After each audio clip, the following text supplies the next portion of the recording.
लालच करना बुरी बात है।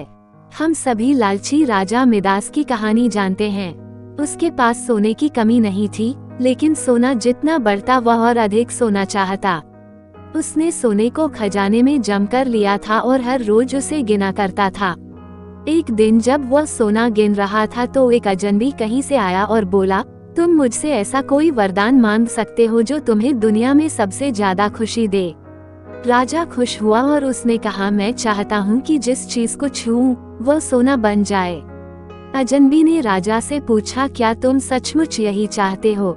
राजा ने कहा, हाँ। तो अजनबी बोला, कल सूरज की पहली किरण के साथ ही तुम्हें किसी चीज को छूकर सोना बना देने की ताकत मिल जाएगी। राजा ने सोचा कि वह सपना देख होगा, ये सच नहीं हो सकता। अगले दिन जब राजा नींद से उठा तो उसने अपना पलंग छुआ और वह सोना बन गया। वह वरदान सच था। राजा ने जिस चीज को छुआ वह सोना बन गई। उन्होंने खिड़की के बाहर देखा और अपनी नन्ही बच्ची को खेलते पाया। उसने अपनी बिटिया को यह अजूबा दिखाना चाहा और सोचा कि वह खुश होगी, लेकिन बगीचे में जाने से पहले उसने एक किताब पढ़ने की सोची। उसने जैसे ही उसे छुआ वह सोने की बन गई। वह किताब को पढ़ न सका। फिर वह नाश्ता करने बैठा। जैसे ही उसने फलों और पानी के गिलास को छुआ वे भी सोने के बन गए। उसकी भूख बढ़ने लगी और वह खुद से बोला, मैं सोने को खा और पी नहीं सकता। ठीक उसी समय उसकी बेटी दौड़ती हुई वहां आई और उसने उसे बाहों में भर लिया।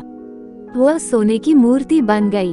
अब राजा के चेहरे से खुशी गायब हो गई। राजा सर पकड़कर रोने लगा। वह वरदान देने वाली अजनबी फिर आया और उसने राजा से पूछा कि क्या वह हर चीज को सोना बना देने की अपनी ताकत से खुश है।